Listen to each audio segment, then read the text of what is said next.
Salut YouTube, on se retrouve pour une nouvelle vidéo, très content de vous revoir parce que ça fait depuis le mois de juillet que j'ai pas fait de vidéo, ça fait presque 2 mois, donc je suis vraiment content de pouvoir refaire des vidéos. Alors j'ai pas fait de vidéo parce que j'avais beaucoup de projets en attente, d'ailleurs c'est fait, je suis maintenant vidéaste professionnel, je me suis mis à mon compte, j'ai ouvert ma micro-entreprise en tant qu'auto-entrepreneur pour pouvoir faire de la vidéo professionnellement.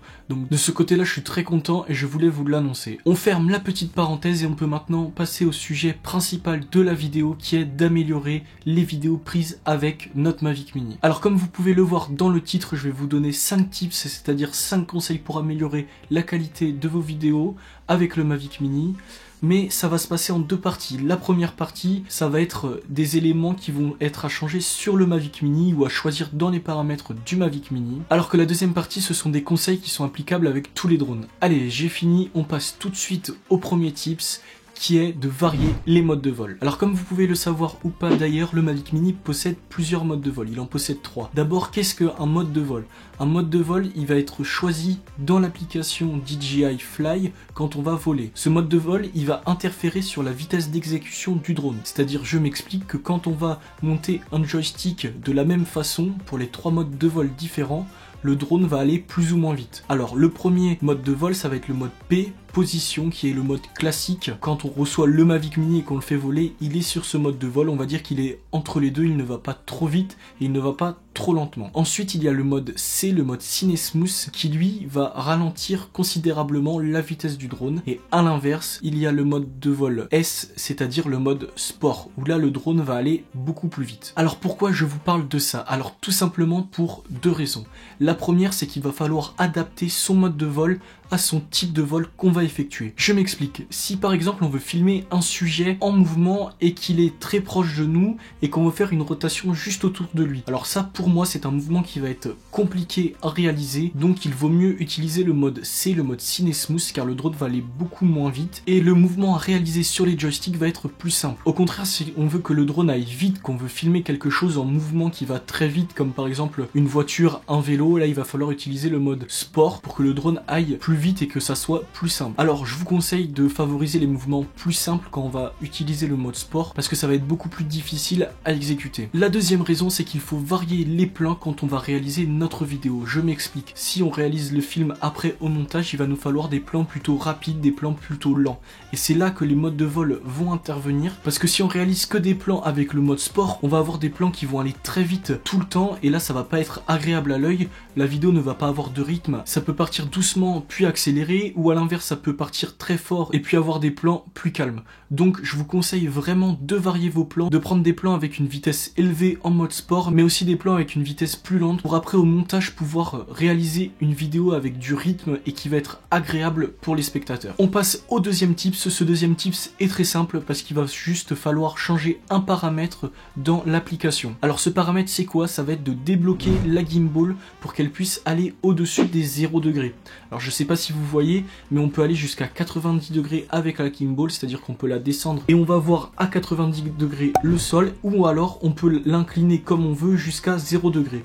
Alors je trouve ça un peu gênant parce qu'on peut pas aller au-dessus, le drone ne peut pas voir au-dessus. Alors même si c'est sûr, un drone c'est fait pour voir en dessous, ça a été principalement fait pour ça puisque c'est dans les airs. Mais par exemple des fois on peut être dans des conditions où on a besoin de voir au-dessus pour filmer, je ne sais pas, une cascade ou une montagne. On va vouloir que la gimbal se lève à plus de 0 degrés pour voir au-dessus. Ça m'est déjà arrivé au début quand j'avais pas ce petit paramètre d'activer, de filmer une montagne et de ne pas avoir le bout parce que j'étais au maximum et je ne pouvais pas aller plus haut et ça coupe la montagne, donc c'est vraiment pas très esthétique et le plan n'est pas utilisable après derrière. Donc je vous conseille vraiment d'activer ce petit paramètre là parce que ça coûte rien et ça peut vraiment être pratique dans certaines situations. Je vous montre tout de suite dans l'application comment on fait. Donc pour activer ce paramètre, c'est simple, tu vas sur les 3 petits points en haut à droite, tu vas dans paramètres de nacelle avancée, tu appuies, tac, et après tu cliques sur le petit bouton permettre la rotation de la nacelle.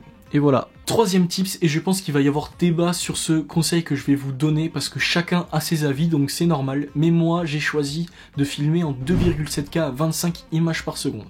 Alors pourquoi je n'ai pas choisi le 1080p? parce que le principal atout de filmer en 1080p, ça va être d'avoir le ralenti à 50 images par seconde. Pour moi, ça ne m'intéresse pas, ou alors que très rarement, quand je vais filmer un sujet en mouvement, que ça soit une voiture, un vélo, je ne sais pas, un sujet en mouvement, mais pour moi, en drone, on n'a pas besoin d'avoir de ralenti, parce que justement, on veut souvent accélérer les plans pour donner de la dynamique à notre vidéo, et le ralenti n'a pas de grand intérêt. Alors peut-être qu'il faut utiliser le 1080p à 50 images par seconde quand on va vraiment en avoir besoin sur le terrain, mais ça va être à des moments très précis. Je vous conseille vraiment d'utiliser la 2,7K parce que vous allez avoir une meilleure qualité qu'en 1080p, et en plus de ça, vous pouvez cropper, c'est super important. En drone, des fois, on a des endroits qu'on ne veut pas forcément sur notre paysage, et là, on peut recropper un petit peu pour vraiment avoir la meilleure partie et que ça soit le plus esthétique possible. Alors oui, je pense que ça peut faire débat, parce qu'il y en a qui vont me dire oui, la 2,7K par rapport au 1080p, il n'y a pas grand chose, mais ça peut faire la différence, et puis on l'a, pourquoi ne pas l'utiliser? Quatrième tips, ça va être de filmer avec des mouvements fluides,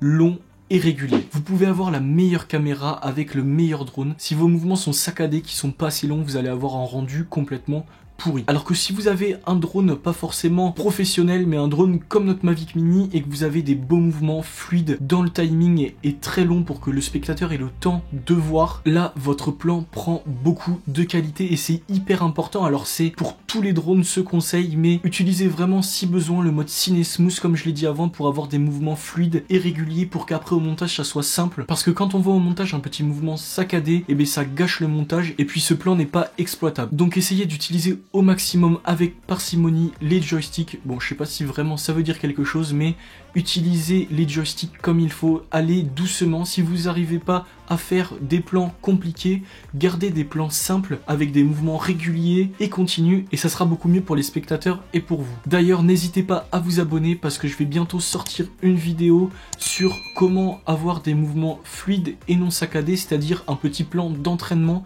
pour après sur le terrain avoir les meilleurs mouvements, parce que c'est pas quand on va arriver sur le terrain qu'on va avoir des mouvements fluides et que ça va être facile. Non, il faut vraiment s'entraîner avant, vous allez dans un champ et vous vous entraînez. Bon, j'en dis pas plus, je vais vous faire une petite vidéo pour vous entraîner à avoir des mouvements fluides et réguliers. Cinquième et dernier tips que j'ai à vous donner pour améliorer la qualité de vos vidéos avec le Mavic Mini, ça va être de ne pas voler trop haut, plutôt de ne pas filmer trop haut. Alors pourquoi ça sert à rien de filmer trop haut? Quand je dis trop haut, c'est à partir de 100, 120 mètres, 130 mètres. En France, on a le droit de filmer jusqu'à 150 mètres de haut, enfin de voler jusqu'à 150 mètres de haut. Mais pour moi, ça ne sert à rien, à part quand on est en montagne. C'est vraiment le seul moment où on peut faire des images de qualité en filmant à 150 mètres, parce que souvent la montagne va être bien plus haute que nous, à part si on est au sommet. Dans ce cas-là, je vous conseille d'aller à ces 150 mètres de haut. Mais dans les autres cas, n'allez pas trop haut. Déjà à 50, 60 mètres, vous avez de quoi faire, parce que sinon le spectateur va être complètement perdu. Vous allez avoir un paysage immense, gigantesque, et le spectateur ne va pas savoir où donner de la tête et ça va pas être très esthétique. Quand vous regardez les meilleures vidéos, les meilleurs réalisateurs, et même dans les films, quand on a des images de drones, les drones ne sont pas postés trop haut. On a quand même un sujet principal que l'on va bien voir. Ça peut être la mer, le sable ou une personne, mais ça ne sert à rien d'aller trop haut parce que vous allez perdre de la qualité et le spectateur aussi va se perdre dans tout ce qui est filmé. Alors j'ai fini avec les 5 tips, je vous les répète. Les premiers, ça va être de varier les modes de vol. Donc on adapte son mouvement de drone avec les modes de vol. Si je veux faire quelque chose de rapide, je me mets en mode sport. Si je veux faire quelque chose de lent ou qui est difficile à réaliser, je me mets en mode C, Cine Smooth, pour que ça soit plus facile. Ensuite, allez dans les paramètres pour que la gimbal aille plus haut que 0 degré, parce que c'est sûr, vous allez en avoir besoin un jour, j'en suis persuadé. Le troisième tips que je vous ai donné, c'est de filmer en 2,7K. Alors je vais pas répéter mes arguments, mais pour moi, vaut mieux filmer en 2,7K.